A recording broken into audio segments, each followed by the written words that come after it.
Bueno, el tema a continuación que voy a presentar digamos, por mucho tiempo, ¿no? Pues me resultó muy atrayente, a pesar de que tal vez no voy a usar toda ¿cómo se dice?, su potencia, ¿no? Solamente voy a concentrarme en un aspecto, que es acerca de los infinitos, ¿no? Las cantidades que divergen en una teoría de campos. Y bien, entonces las teorías de campos cuantizadas, ¿no? Tienen cierto propósito, ¿no? Si es que se va a tener en cuenta aspectos físicos, entonces un propósito que se le podemos añadir a una teoría cuántica de campos es, por ejemplo, que nos dé, ¿no?, las probabilidades de transición en un cierto proceso, ¿no? O equivalentemente, ¿no?, las amplitudes de transición. Bien, bueno, una breve definición de una amplitud de transición. Entonces nosotros tenemos, en primer lugar, estados asintóticamente libres. Aquí le he puesto como un phi in o entrante, ¿no? Y aquí un psi out o saliente, ¿no? Bien, ahí habrá, bueno, físicos que sepan hacer las mediciones, ¿no? Esto aquí está en una observación y nos indique, ¿no?, cuáles son las características de esos estados y poder definirlas. A pesar de que, por supuesto, sabemos que no son observables, ¿no? Pero bueno, eh, lo que ocurre, ¿no?, desde un instante inicial a un instante final es un proceso, una caja, que estamos colocando esta caja verde, donde ocurre un proceso de interacción, ¿no? El sistema interactúa entre sus diferentes partes y podemos colocarnos para la interacción diferentes características, ¿no?, generales, ¿no? No conocemos los detalles, ¿no? Pero podremos decir que esta interacción, ¿no?, debe tener tal vez cierta duración, puede ser incluso desde siempre, ¿no? Pero vamos a decir que tiene una cierta duración. Una extensión en el espacio también, ¿no?, debería tener una extensión en el espacio. eh, Esta también debemos señalar, ¿no?, como una característica de la interacción. Bueno, también debe tener una cierta intensidad. Esta intensidad puede ser propia del sistema o por un efecto de la construcción, ¿no?, del sistema también, ¿no? Se puede atenuar esa interacción. Bien, ¿cómo es que puedo caracterizar estas observaciones que hemos colocado aquí? Desde el punto de vista matemático, podríamos colocar una función, ¿no? Ahí está la función g, y esta función, bueno, en primer lugar, ¿no?, contener aquí, va a depender de x, en el sentido de que va a depender de las coordenadas del espacio-tiempo. Entonces, por supuesto, aquí va una dependencia de las coordenadas del espacio-tiempo, ¿no? Tiene una parte espacial y temporal. Y bueno, de 0 a 1 indicando, bueno, estamos normalizando una intensidad hasta 1, y cuando es 0, bueno, la intensidad es nula, ¿no? Muy bien. Bueno, entonces cuando se propone el, digamos, la expresión que nos va a dar esa amplitud de transición, pues debemos tener en cuenta esta función, ¿no?, como participante, como un objeto que debería incluirse. Bien, bueno, vamos a seguir entonces la idea de Einstein-Glaser para obtener esta amplitud de transición. El concepto general se debe incluir, ¿no?, un operador, ¿no?, el operador de dispersión, que lo que haría es, bueno, establecer, ¿no?, el estado evoluido, ¿no?, de aquel entrante, ¿no? Y bueno, de esa manera calcular esa amplitud de transición. Einstein-Glaser coloca, ¿no?, coloca una formulación para este operador de dispersión como una serie perturbativa, ¿no? Bueno, una serie en general, donde, claro, el primer término ahí es 1, o la identidad, ¿no? Debería estar ahí. Vamos a ponerlo por acá. A ver, creo que hasta ahí se puede. Muy bien, ahí tenemos la identidad, no hay interacción, y luego lo demás depende de justamente esta función g que se había colocado hace, hace un momento, ¿no? Bien, eh, bueno, yo tengo aquí, puedo ver los comentarios, y bueno, por ahí que, no sé,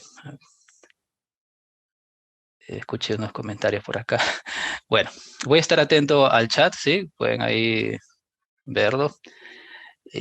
Por ahí interrumpir, ¿no? Interrumpir la presentación si es que alguien hace algún comentario dentro del chat.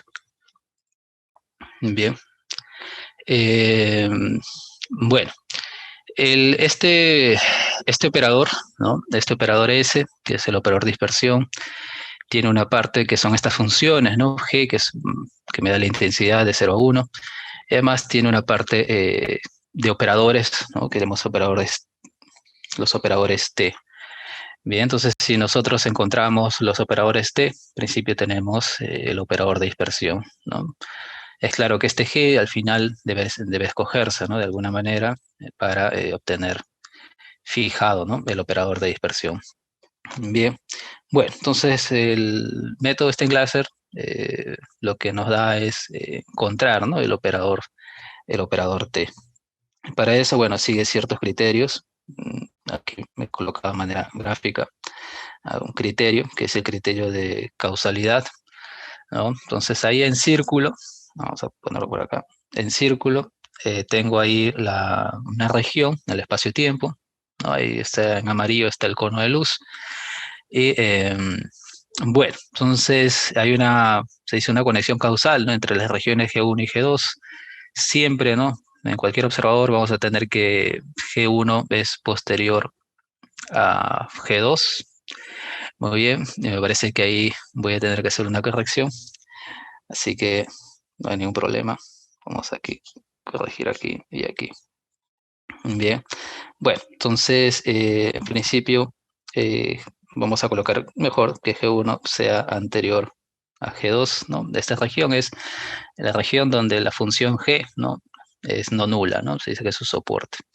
Entonces es posible, ¿no? Es posible escribir el operador de dispersión, ¿no? Ahora el G sería la suma de ambas funciones y debería escribirse en el orden indicado, ¿no? Primero sería el S evaluado para G1 y luego para G2, ¿no? Entonces se puede, ¿no? Se puede o se propone esta propiedad.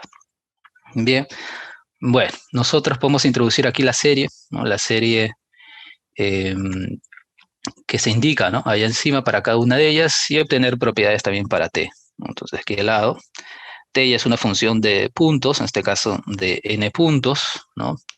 También podemos coger, ¿no? Esta distribución para los puntos X y si se escoge de esta manera, entonces vamos a encontrar también una propiedad, ¿no? Para T, ¿no? Los primeros m puntos, ¿no? Son posteriores a los últimos n menos m puntos, ¿no? Entonces lo que señala aquí que la función t, que depende de esos m puntos, para esta situación se puede reescribir de esta manera, ¿no? Entonces los primeros son estos n menos m puntos y los últimos o los posteriores son los m primeros. Bien, bueno, estas propiedades nos permiten ir a encontrar, ¿no? De a pocos, ¿no? La expresión del operador de dispersión o equivalentemente estas cantidades T, ¿no? Son operadores, ¿no? Como se indicaba anteriormente. Si nosotros pudiéramos repetir un proceso similar al que está encima, ¿no? Para esos puntos T, digamos colocar, ¿no? Una secuencia de puntos que cumplan esta relación, ¿no? Entonces el enésimo es anterior a la n-1 ésimo y así hasta el unésimo, ¿no? En ese orden. Entonces esto me permitiría escribir para este caso, ¿no? Me permitiría escribir el operador T como un producto de estos operadores T sub 1. Muy bien. Bueno, una característica de este resultado es que, bueno, hay un ordenamiento, ¿sí? Hay un ordenamiento entre estas cantidades, ¿no? Entre estos operadores. Y este ordenamiento, tal como está, se dice que es causalmente ordenado, ¿no? Según lo que hemos visto encima. Uno está posterior a otro. Muy importante, ¿no? El concepto que se coloca en este modelo, en este método de Steinglaser es un producto causalmente ordenado. Mientras que vamos a ver un ejemplo, ¿no? Un caso de que efectivamente, ¿no? Si tuviéramos otro tipo de productos, como que una teoría usual es conocida como temporalmente ordenado, pues vamos a tener algunos problemas, ¿no? O se tienen problemas, mejor dicho, ¿no? Bueno, entonces, ya que esto nos liberaría de aquel problema, esto se dice que es producto que está en diferentes puntos y por lo tanto nos va a dar unas cantidades bien definidas en cualquier caso. Bueno, cuando no estaría bien definido, vamos a ver si sería en ese aquel producto temporalmente ordenado, ¿no? Que se conoce en la teoría de campos, ¿no? Para el operador de dispersión. Y parece que ahí no alcanza, a ver, un poco. Ahí está bien. Bueno, el, cuando se señala, ¿no? En una teoría de perturbaciones, la usual, ¿no? Aparecen estas cantidades de esta forma, ¿no? El T tiene una expresión, por supuesto, pero vamos a dejarlo así, ¿no? Cantidades de esta forma. Aparece un producto de T1 también, ¿no? Un producto, pero se llama este temporalmente ordenado, ¿no? Donde aparecen las funciones de paso, ¿no? Estas funciones de paso entre diferentes puntos, ¿no? Según la secuencia indicada. Bien. Bueno, y esto es lo que se seguiría una teoría usual y esto es lo que nos da las cantidades, los infinitos, ¿no? Las divergencias. Bien, donde se ve, ¿no? En diferentes teorías de campos, ¿no? Como nosotros vamos a tratar el caso de la electrodinámica espinorial, pues tenemos esos problemas, ¿no? Bueno, problemas, por supuesto, que se han resuelto de una manera eh, bastante conocida y aquí vamos a resolverlos también de otra manera, siguiendo este enlace. Bueno, ¿por qué aparecerían esos infinitos? ¿No? Entonces, supongamos que las cantidades T no solamente son las funciones usuales, ¿no? Sino podrían ser también distribuciones. Bien, entonces, por ejemplo, podría aparecer, ¿no? Caso unidimensional, aquí un producto, la función T, teta, o la función de paso, y la delta, ¿no? La conocida delta de Dirac. Bien, bueno, entonces aquí tendremos un gráfico, tenemos aquí la esquema, ¿no? Para la delta de Dirac. Y ahí, si colocamos la función t, pues daría la apariencia, ¿no? Que vamos a partir esa función por la mitad, ¿no? O esa distribución por la mitad. ¿Eso sería correcto o no? ¿Cómo es que estableceríamos ese resultado, ¿no? Bien, vamos a aquí brevemente comentar el cálculo.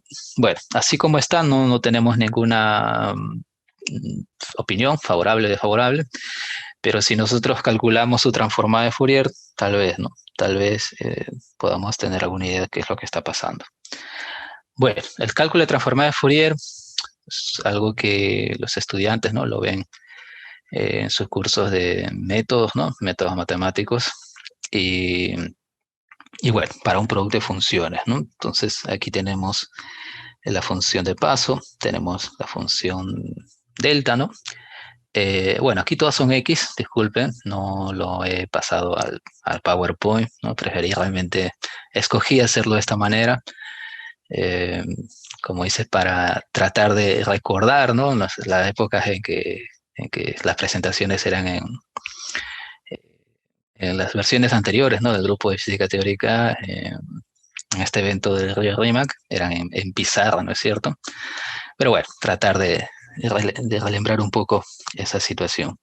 Bien, pero bueno, aquí la letra no me favorece, ¿no? Bueno, todas son X ahí, teta de X, delta de X, ¿no? Y calculamos, ¿no? Empezamos a calcular esa transformada. Para eso volvemos a escribir estas, vamos a llamar de funciones, ¿no? Teta y delta, con su transformada inversa. Muy bien, y seguir calculando, ¿no? Calculamos ahí cada una de las expresiones y las empezamos a juntar, tal como haríamos en nuestro curso de métodos. Muy bien. Y bueno, algo característico, ¿no? Que siempre aparecen estas expresiones, ¿no? Estas integrales, si uno vuelve a reconocer aquí, ¿no? Reconoce la función de la delta, ¿no? La delta de Dirac. Muy bien. Y bueno, por ejemplo, integro en K prima prima y se reduce otra delta de prima a otra delta de Dirac que he subrayado debajo. Bien, bueno, esta Esta última expresión podemos seguir reduciéndola. Claro, si conociéramos la transformada de Fourier de esta función de paso. Bueno, esta se puede encontrar muy bien.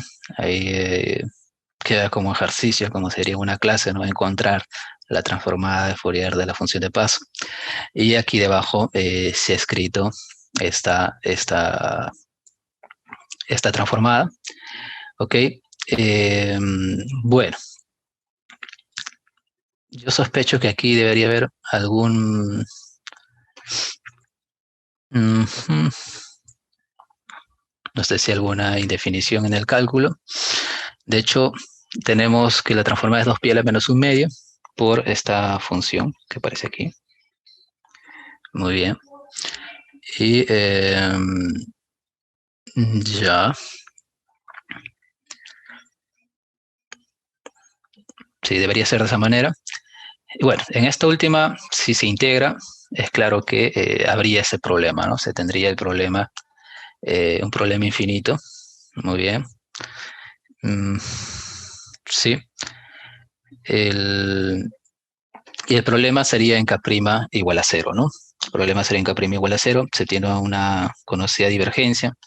Sería la divergencia, se llama divergencia UV, ultravioleta, ¿no? Del tipo logaritmo. Bien, bueno, en este ejemplo, lo que se ha tratado de mostrar, ¿no? Se ha mostrado que se tienen divergencias, ¿no? Se tienen integrales que divergen.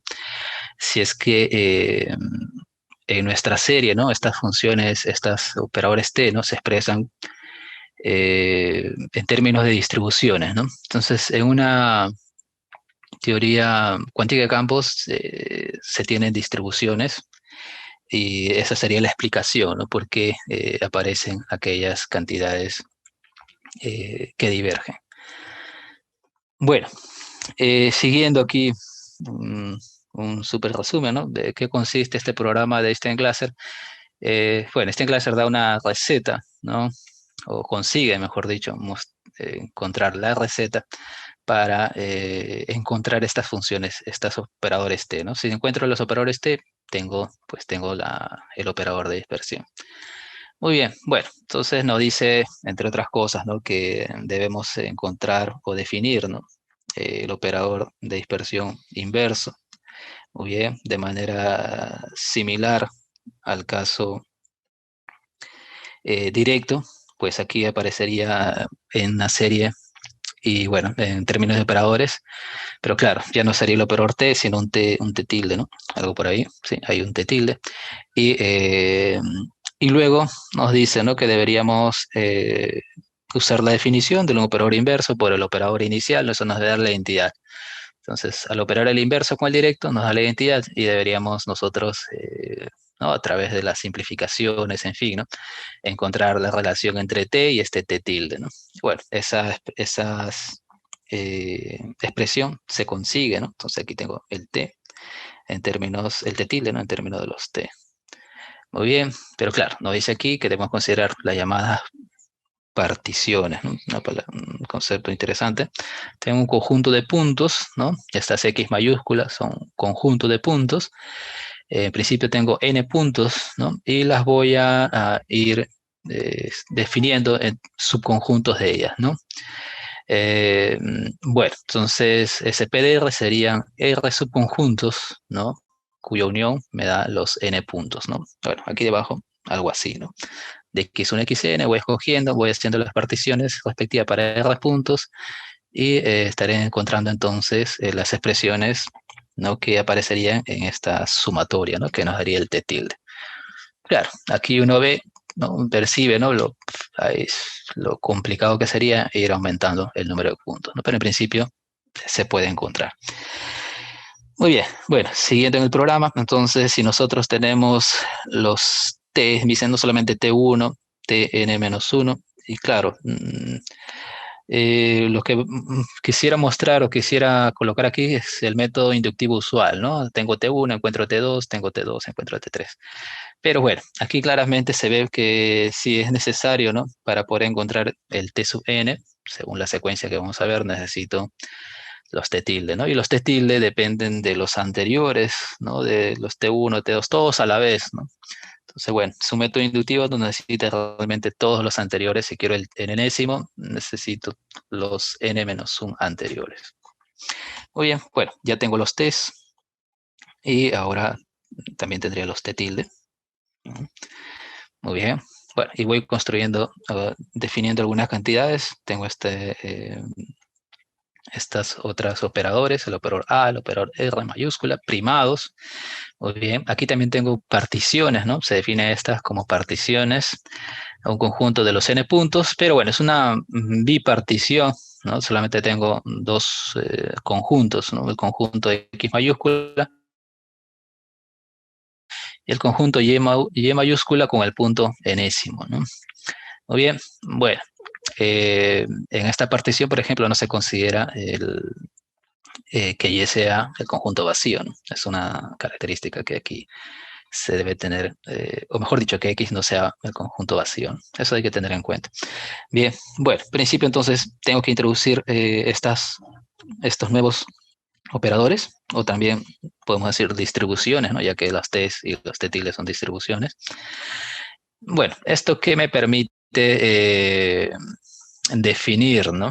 Bueno, nosotros en nuestros cursos, ¿no? De, por ejemplo, electromagnetismo, ¿no? Se ven los propagadores, ¿no es cierto? Tenemos ahí los propagadores avanzados y retardados. Estas primadas no son exactamente esas cantidades, pero siguen esa misma inspiración, ¿no? Y bueno, con un operador avanzado y retardado yo puedo definir que se conoce como un propagador causal. Bien, bueno, con estas dos cantidades yo voy a definir justamente lo que se va a llamar, ¿no? Que hay una distribución causal. Muy bien, vamos a colocar esta distribución, que es un operador a la vez, ¿no es cierto? Y bueno, y se encuentran las características de esta distribución. ¿Qué características tiene esta distribución? Voy a ir a este gráfico, ¿no?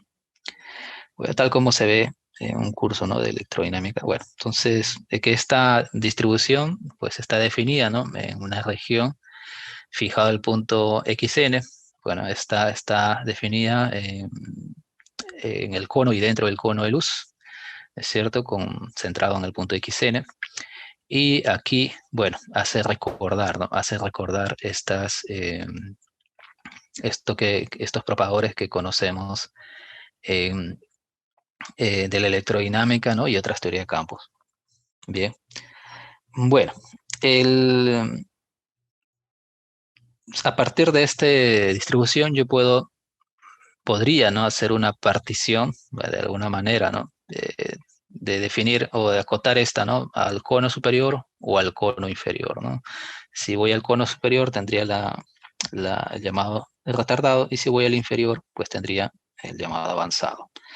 Muy bien, bueno, a su vez estas cantidades, pues se prueba, ¿no? Se puede mostrar que estas es R' más el T, el enésimo que se está buscando, o también, ¿no? A' más T, el enésimo que se busca, ¿no?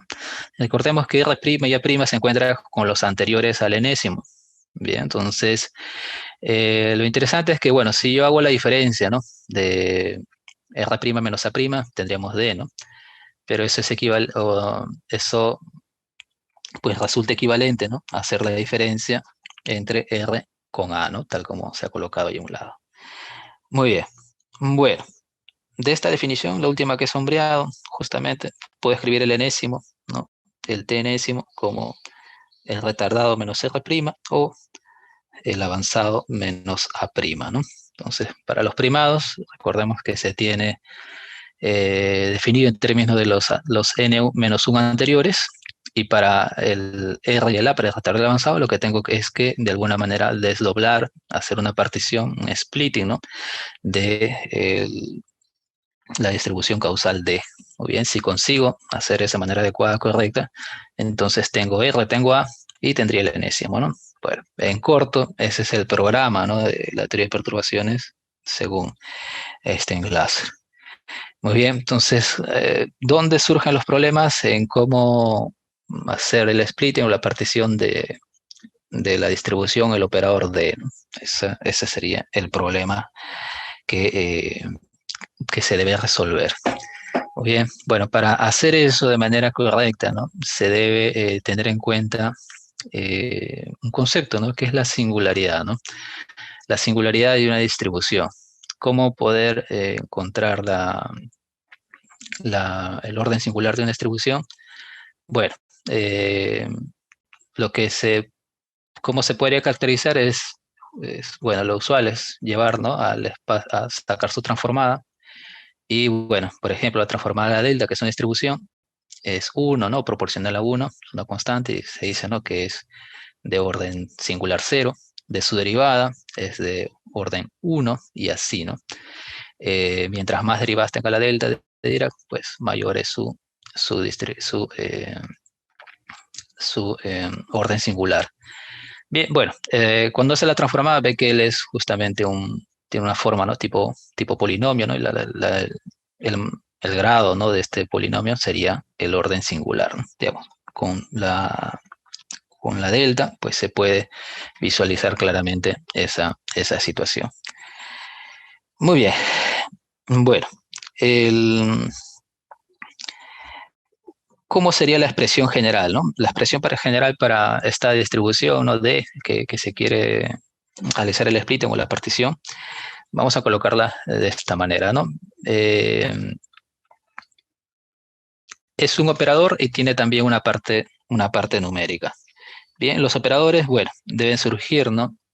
A partir de una teoría de campos, ¿no? Relacionada a ciertos campos.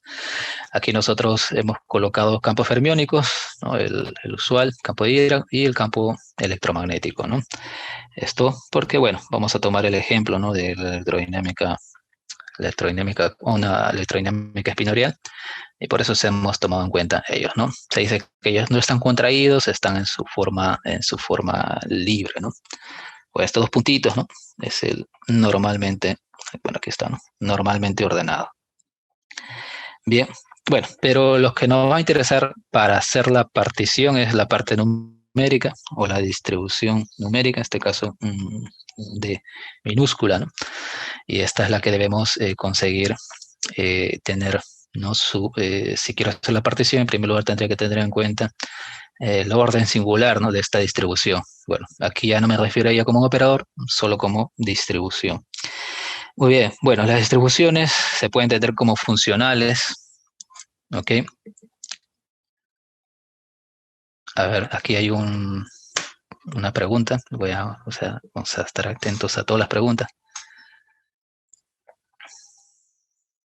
Ya, bueno, sí, una característica de una teoría cuántica de campos son sus postulados, ¿no? ¿Cuáles son los postulados que me permiten arrancar, ¿no? Con la teoría? Entonces, la propiedad que le mostré al inicio se llama propiedades de causalidad. Las teorías de campos usuales no parten, o sea, me refiero como postulado, ¿no? Eso se demuestra, ¿no? A posteriori. Aquí en esta de Einstein-Glasser surge de una manera distinta, ¿no? En la usual, entonces, no se parte de la causalidad, pero sí se parte de la unitariedad, ¿no? Entonces, y eso me permite, ¿no? Progresar. Aquí, por ejemplo, ¿no? No hemos definido el adjunto de S, nada de eso, no hemos definido su inverso, ¿no? Directo. Bueno, aquí el postulado que me permite arrancar, ¿no? Con el formalismo es la causalidad y no la unitariedad. Entonces sí, queda como a posteriori, ¿no? Queda verificar la unitariedad de la teoría, ¿no? Entonces sí, esa pregunta, ¿no? Que surge, ¿no? ¿Y qué pasa con la unitariedad? Debemos mostrar, ¿no? Así como otras características conocidas del operador de dispersión. Bien, bueno. Espero haber respondido, ¿no? Ahí a esa pregunta que apareció en el chat. Bueno, entonces, como les comentaba, estas distribuciones se pueden tener como funcionales, ¿no? Ahí actúa sobre una función de prueba, ¿no? Podemos colocar. Debe pertenecer a se escoge, ¿no? Siempre el espacio de Schwartz, ¿no? Como las funciones este espacio de funciones para las funciones de prueba. Bien, pero bueno, en la teoría de campos usual, ¿no? Surge un concepto que se llama el contador de potencias, ¿no? ese portugués era el contagio de potencias, ¿no? Y aquí también se introduce, ¿no? A través de la función ρ. Esta función ρ va a jugar ese rol, bien, entonces se le conoce como la función contador de potencias. Y bueno, va a tener una forma, o se va a colocar como una expresión muy concreta, pero bueno, aquí es un poco oscuro, ¿no? Lo único que me dice es que cuando alfa va para cero por la derecha, ¿no? Entonces, el resultado final para cualquier función de prueba debe ser diferente de cero, ¿no? Ya. Bueno,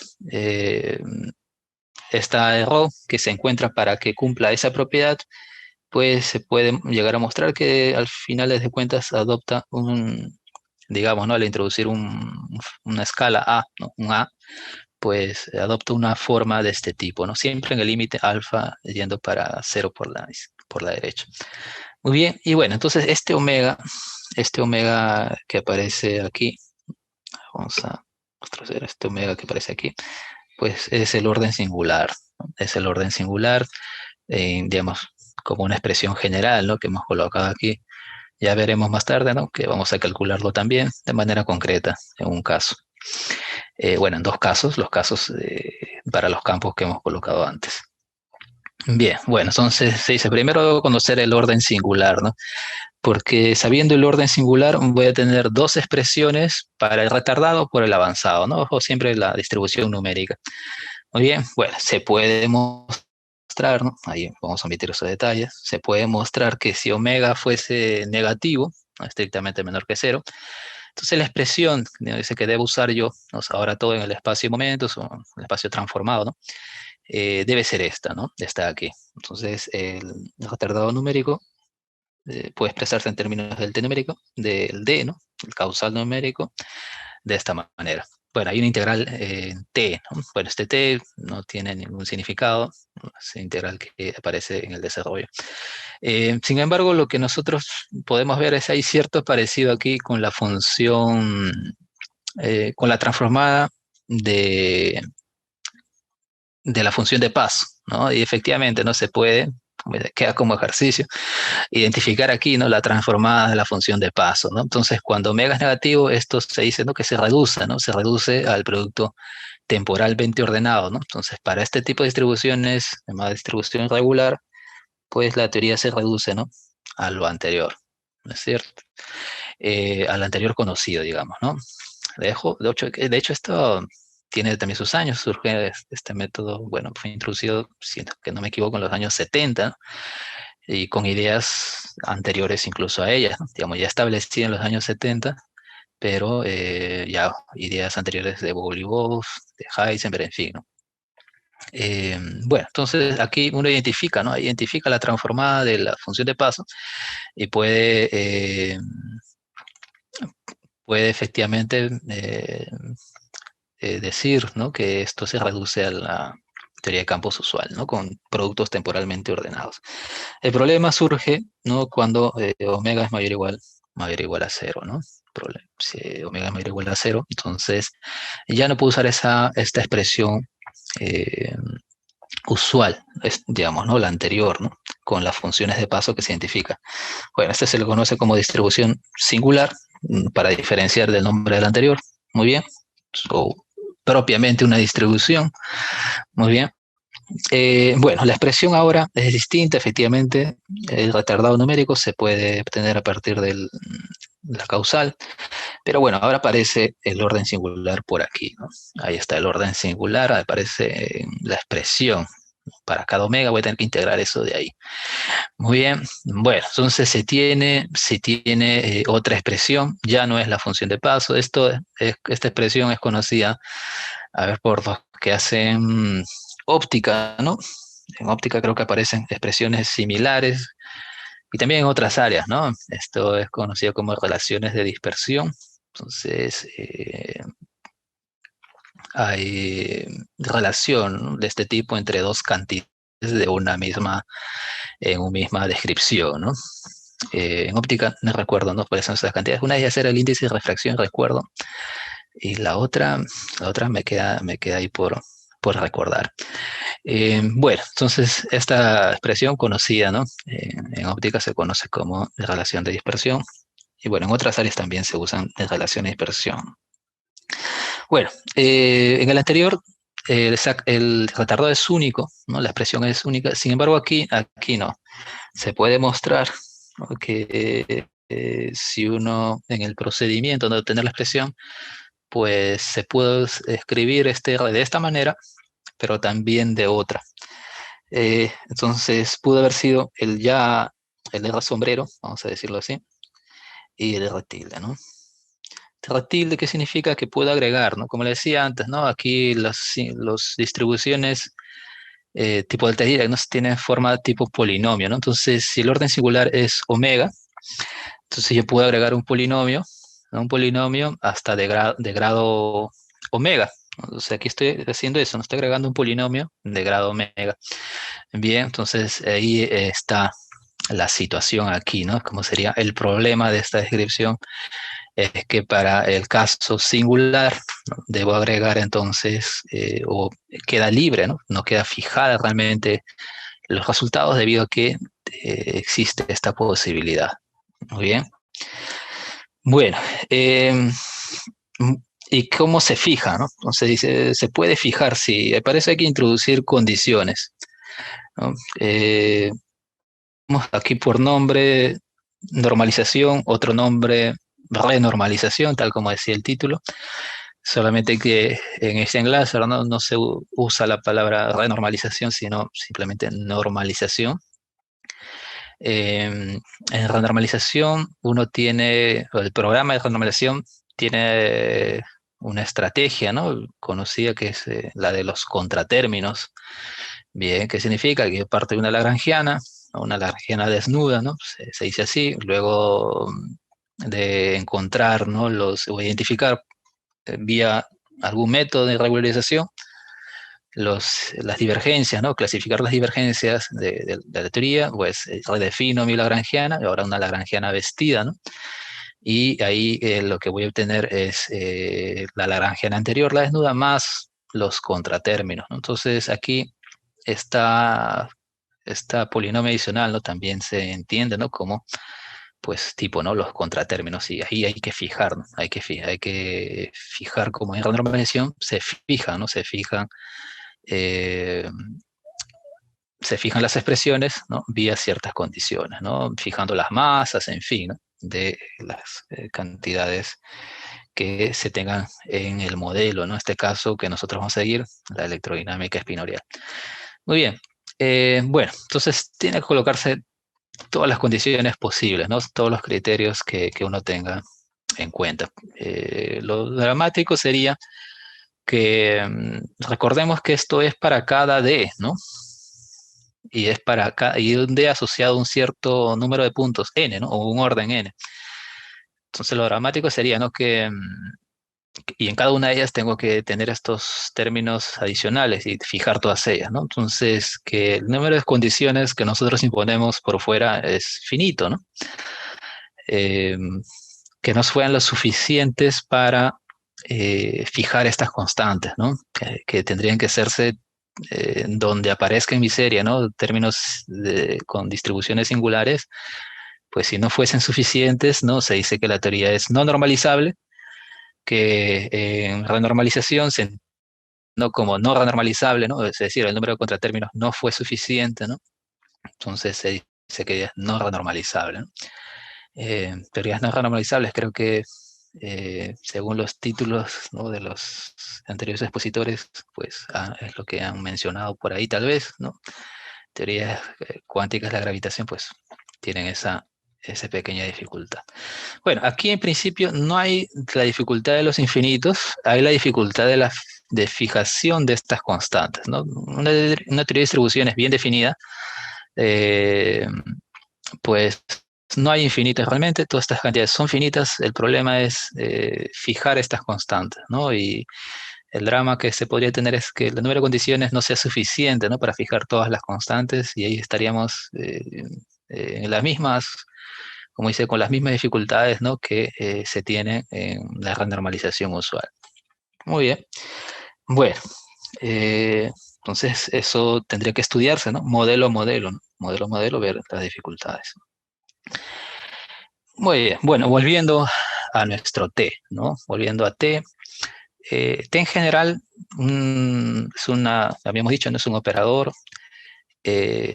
o es una distribución a valor de operador, mejor dicho de esa manera, y él es formado por, realmente se puede identificar, ¿no? Dentro de T, diferentes expresiones de n puntos, ¿no? Aquí estarían n todos los de n puntos, pero en ella se tienen diferentes expresiones, ¿no? Bueno, vamos a identificar a estas según las llamadas patas externas, que son los no contraídos, ¿no? Estos phi y los a, ¿no? Estos campos, los llamados no contraídos, o vamos a llamar de gráficos, muy bien, o grafos, muy bien. Entonces tenemos ahí una suma, ¿no? Una contribución de diferentes grafos. Y lo que deberíamos encontrar, ¿no?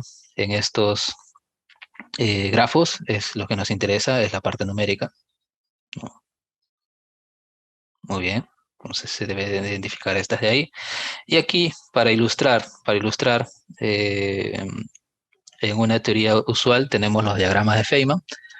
En esta teoría no tenemos propiamente diagramas, pero a ver, vamos a contestar lo más importante, como se dice, son las consultas.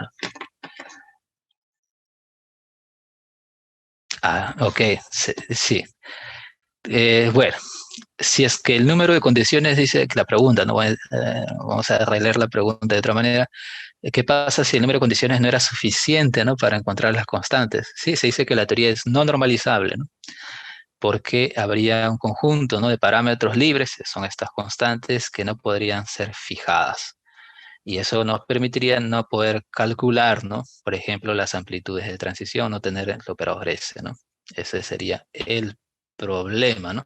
O lo podríamos tener solamente para ciertos gráficos, ¿no? Para ciertos gráficos tal vez, para ciertos órdenes singulares, ¿no? Para ahí podríamos tener, ¿no? Una expresión fija, ¿no? Para la parte retardada.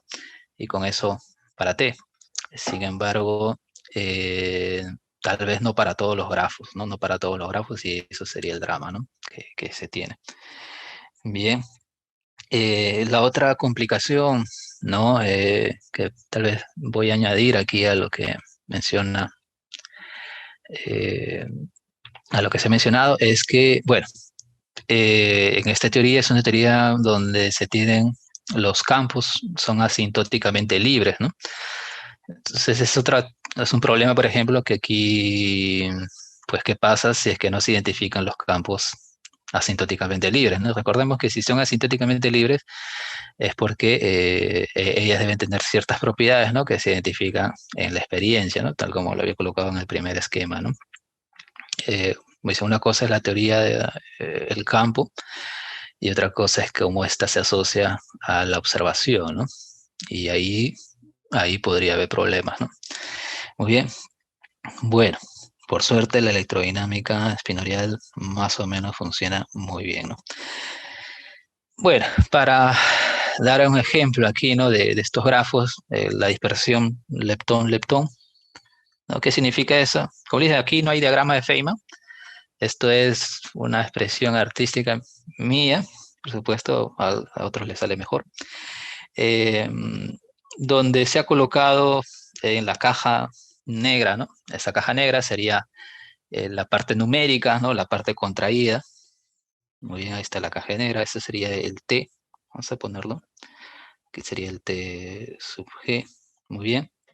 Y por fuera, ¿no? Las no contraídos o los campos, o los operadores de campo, son los phi, ¿no? Entonces vamos a colocar con una línea, ¿no? Aquellos phi.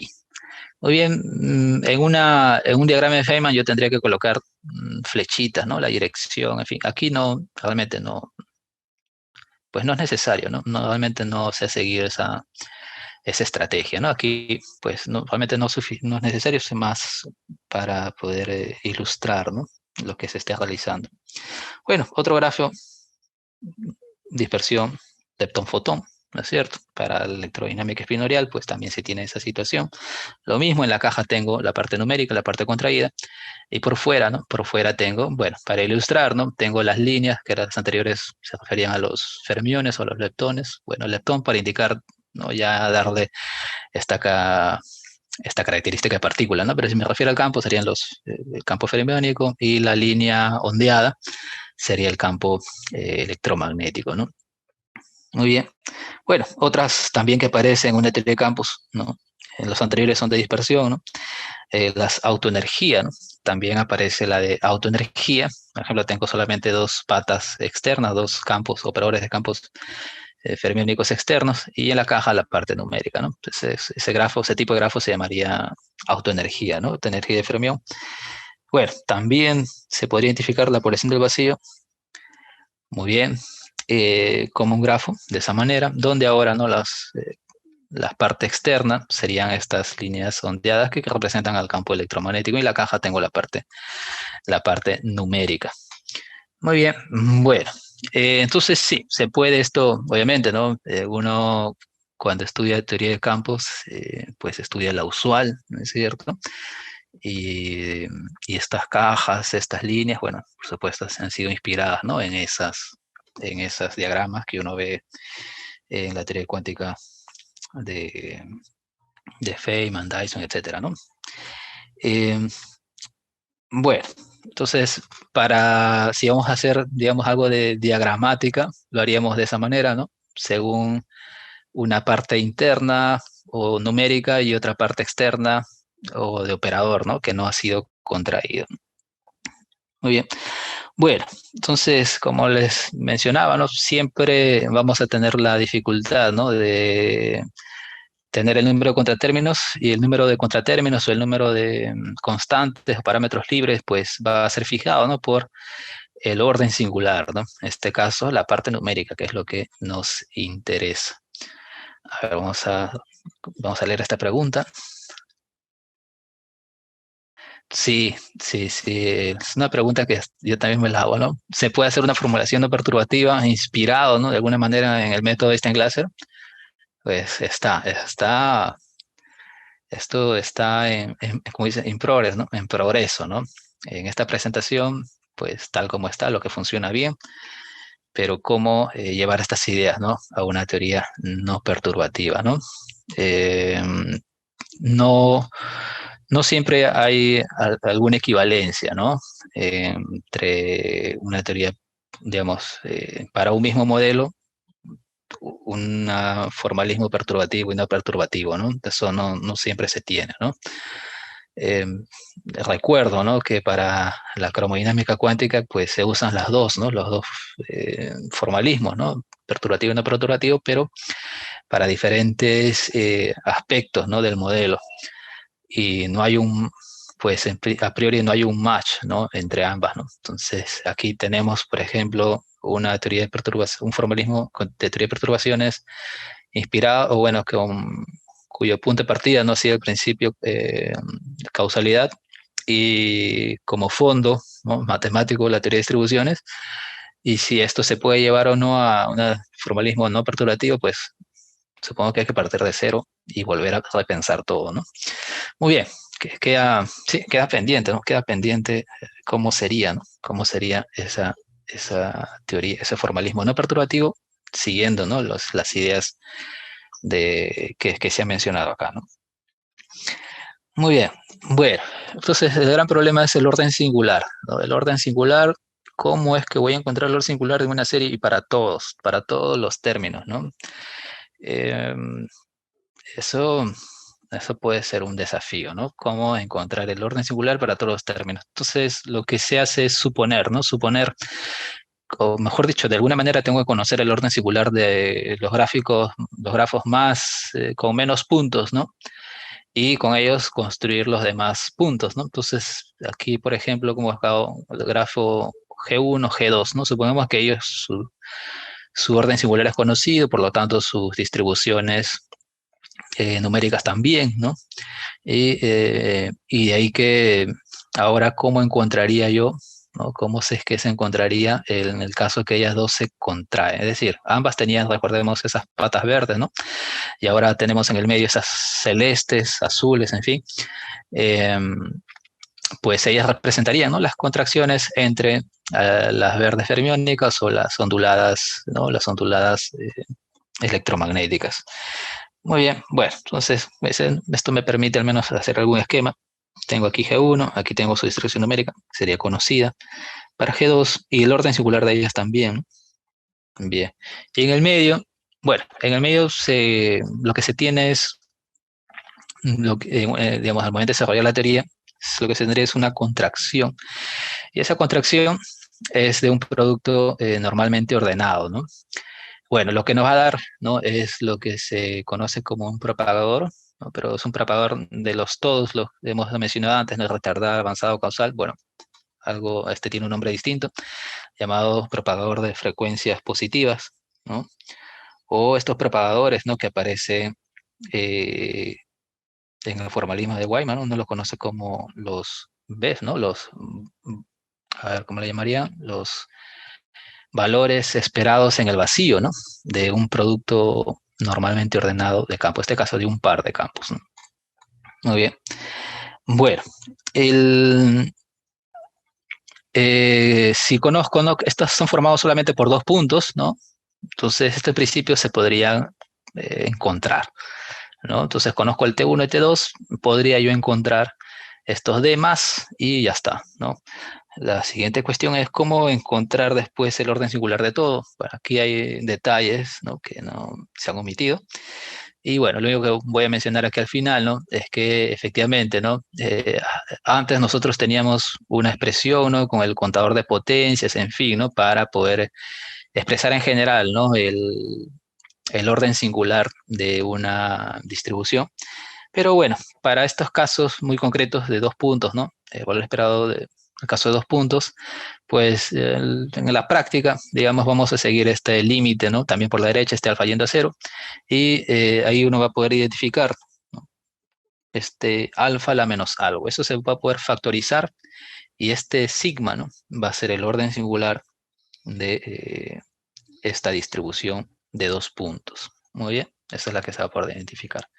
Bueno, entonces en la práctica vamos a calcular efectivamente eso cuando concretemos finalmente la presentación.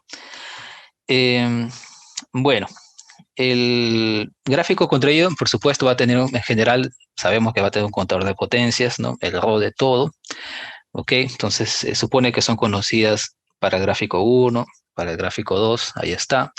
Y además, ¿no?, por efecto de estas contracciones, ¿no?, de dos puntos, bueno, aparece también un alfa con esta potencia. Muy bien, eso se logra mostrar. Finalmente, ¿no?, recordemos que Rho1 y Rho2 también eran como un alfa a su respectiva orden singular, ¿no? Omega de T1, omega de T2 es el orden singular de cada uno de ellos. Aquí simplemente se junta con el anterior y tendríamos el orden singular de toda el grafo final, ¿no es cierto?, del caso contraído. Bueno, entonces finalmente se obtiene el orden singular de G, que sería la contracción, esta contracción particular, ¿no?, que ha sido con dos puntos nada más, ¿no?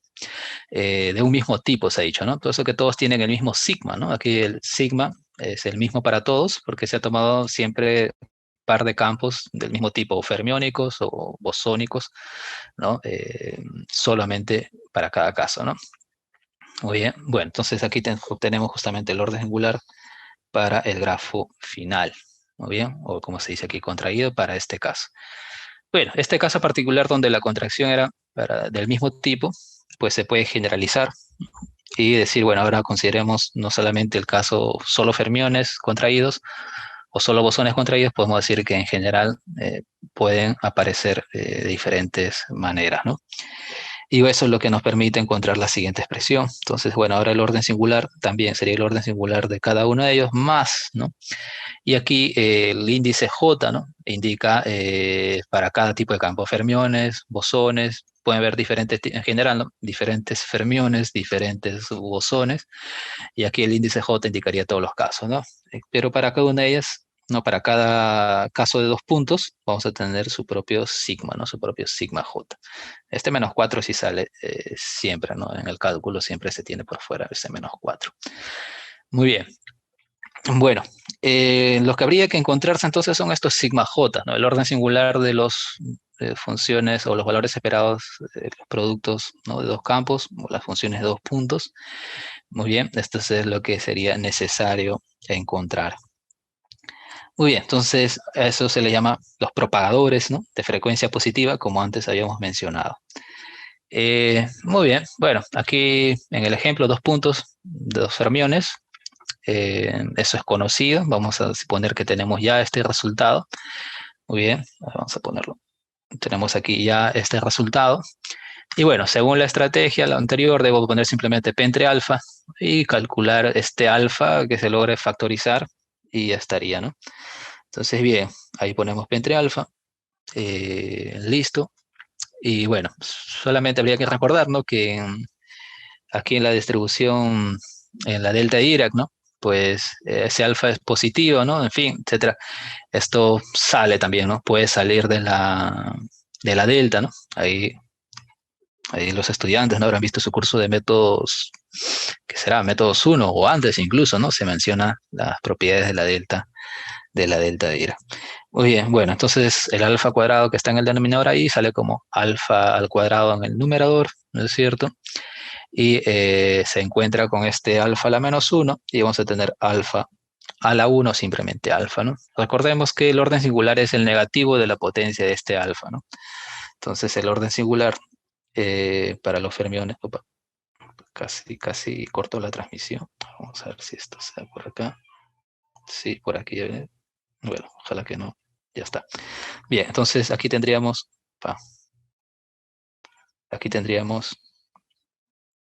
el orden singular menos 1, ¿no? Menos 1 claramente para los fermiones. Caso de 2 bosones, vamos a tomar en cuenta,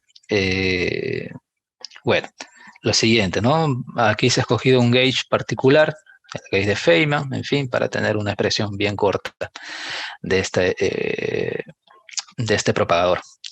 Muy bien, bueno, el eta, conocida, ¿no? La métrica. Y aquí, si nosotros tuviéramos en cuenta, digamos, solamente ellos dos, ¿no? En el gauge de Feynman, esto es conocido como este es para el caso de de la electrodinámica usual, ¿no? La electrodinámica la llamada QED, ¿no? Entonces vamos a señalar ahí que eso sería para la QED. Sería hasta ahí, ¿no? Sería hasta ahí. Este término adicional que tenemos ahora, Cm sub A se entiende como la masa de Podolsky, ¿no? Es un electromagnetismo de una teoría de segundo orden. Oye, ahí dice, habrán otras oportunidades, ¿no? Para comentar aquella electrodinámica. Solamente aquí voy a indicar, ¿no? Que como resultado es este término adicional, ¿no? A veces, ¿no? Bueno, sus autores le pusieron YQD, ¿no? En portugués, ¿no? YQD. En fin, o la versión generalizada, ¿no? De la QED, la electrodinámica cuántica usual. Oye, entonces tiene este término adicional y eso cambia todo, ¿no? Vamos a ver que esto cambia todo en un orden singular.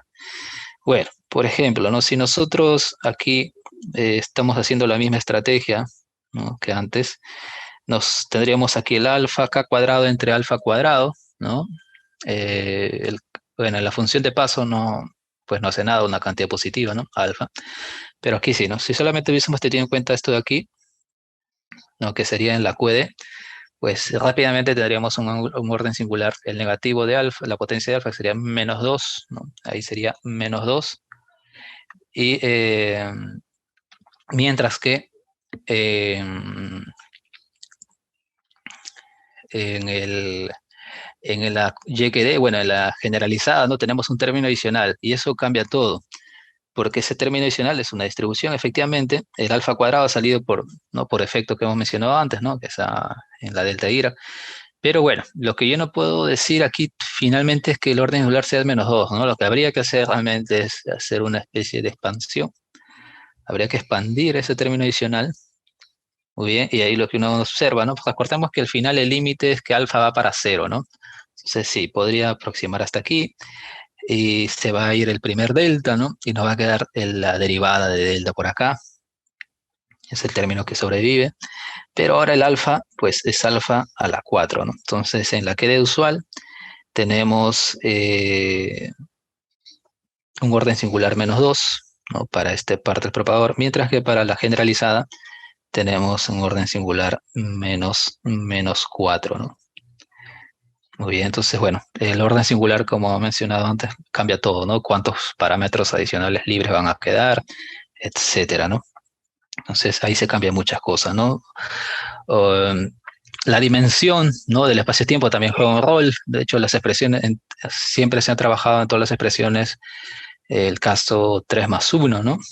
Esto también se puede haber hecho en otra dimensión y sería interesante. Muy bien. Bueno, aquí para terminar la presentación voy a ver, parece que sí, voy a tener que hacer en este instante, vamos a completar aquí las notas de la presentación.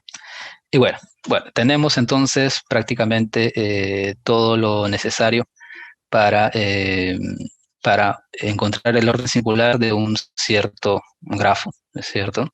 Entonces vamos a colocar aquí orden singular, o el orden singular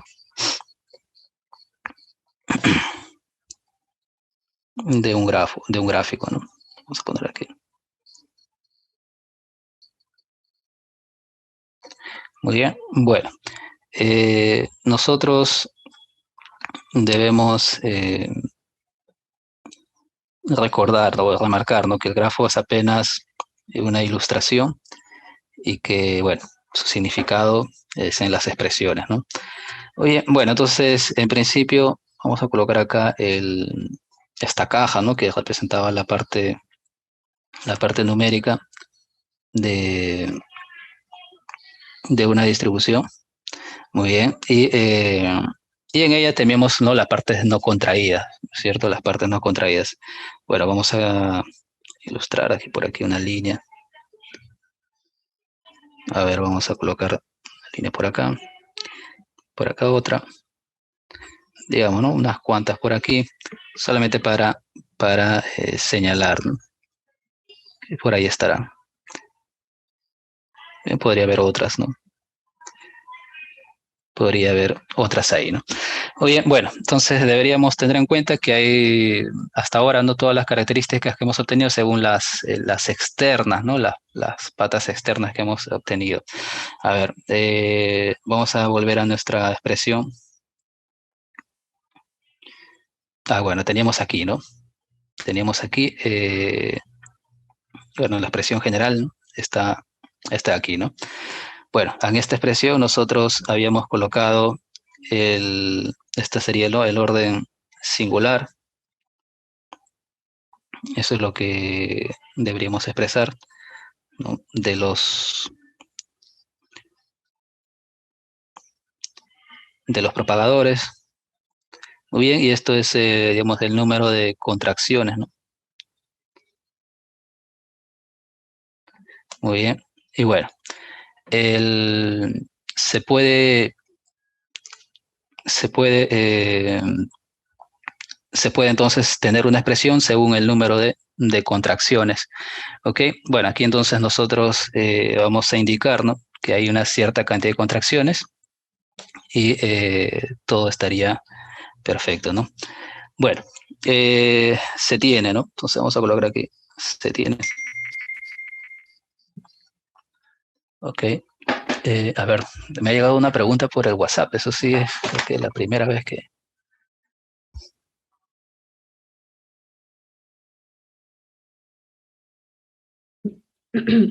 Profesor, se le Ah, pide que ya bueno, vaya era... terminando. Por favor. Ok. Bueno, entonces vamos a colocar las expresiones finales. Aquí tenemos, para este gráfico, entonces tendríamos ¿no? El contraído, recordemos, teníamos que tener de 1 y de 2. Y bueno, teníamos por aquí la expresión, para no repetirla, ¿no? 4 más sigma, ¿no? Sigma menos 1 para los fermiones quedaría un 3. Si fuese la QED, tendríamos para la parte electromagnética menos 2 y habría un término, ¿no? Según la parte electromagnética, según que no sería no nulo. Sin embargo, ¿no? Para la YQD tendríamos ahí menos 4, ¿no? ¿Y qué pasa con la YQD? Que se cancela, ¿no? Es 4 menos 4 va a ser 0. No tendríamos en cuenta las contracciones de la parte electromagnética. Entonces, solamente tenemos las contracciones de la parte fermiónica, ¿no? Entonces, bueno, esa es una característica interesante de esta teoría. Bien, solamente serían las contracciones fermiónicas, ya no aparecen, ¿no? Fermiónicas, muy bien. Bueno, y vamos a señalar nada más aquí que, bueno, esto sería para este caso. A ver, vamos a ponerlo por acá mejor. Así, bueno, esta última parte, ¿no? Sería en el caso del caso generalizado, ¿no? En el caso de la QED aparecería un término de la parte de los bosones. Bueno, entonces se sigue esta estrategia, ¿no? Lo que faltaría, ¿no? Para que nosotros tengamos una versión, ¿no? Más usual, más manejable tal vez, es tener el orden singular no según las contracciones, sino según las patas sobrantes, ¿no? Esas patitas verdes que están por ahí, esas patas externas. Bueno, también se puede hacer y se puede encontrar la expresión del orden singular de acuerdo al número de patas externas, los campos no contraídos. Muy bien, pero bueno, vamos a dejarlo hasta ahí. Espero que al menos algunas ideas hayan sido inspiradoras, espero.